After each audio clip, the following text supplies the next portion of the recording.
In today's video, I am going to teach you how to combine first and last name in Excel.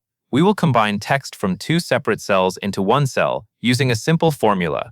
This is useful when you have first names in one column and last names in another column, and you want the full name to appear together in a new column. For this example, the first set of text is in row 2, with the two pieces of text sitting side by side in cells A2 and B2. The combined result will go into cell C2. Start by clicking cell C2, which should be directly next to your first set of data text. This is the cell where the combined name will appear. By placing the result in column C, you keep the original first name and last name columns unchanged, while creating a new column that contains the joined text. After you click C2, make sure the cell is selected and ready for a formula.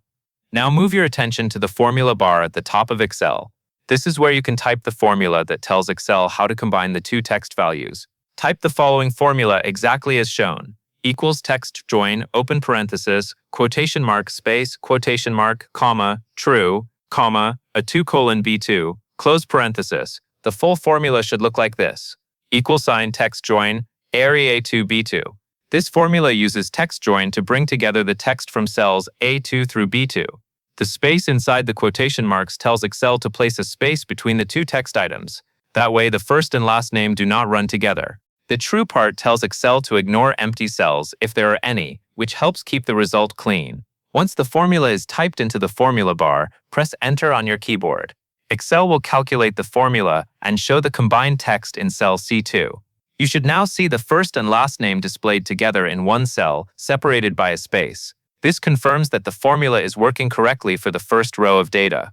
Next, click cell C2 again. This is important because we are going to use the formula that is already in this cell and apply it to the rest of the rows in column C.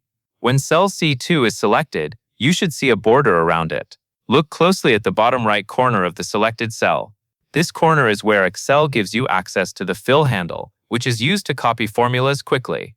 Move your mouse over the bottom right corner of cell C2. Keep hovering there until the cursor changes into a small black plus sign. This black plus sign is the fill handle. It tells you that Excel is ready to copy the formula down to the rows below. Take a moment to make sure you see the black plus sign before moving on, because clicking too early may select the cell instead of filling the formula. Once the black plus sign appears, double-click it. Excel will automatically fill the formula down column C for the rows that match the data beside it.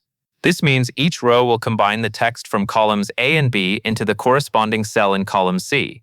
For example, the formula in C3 will use the values from A3 and B3, and the formula in C4 will use the values from A4 and B4. After the formula fills down, take a quick look through column C to confirm that each name has been combined correctly.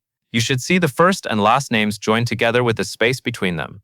This gives you a clean full name column while keeping the original data in place. And that is all there is to it.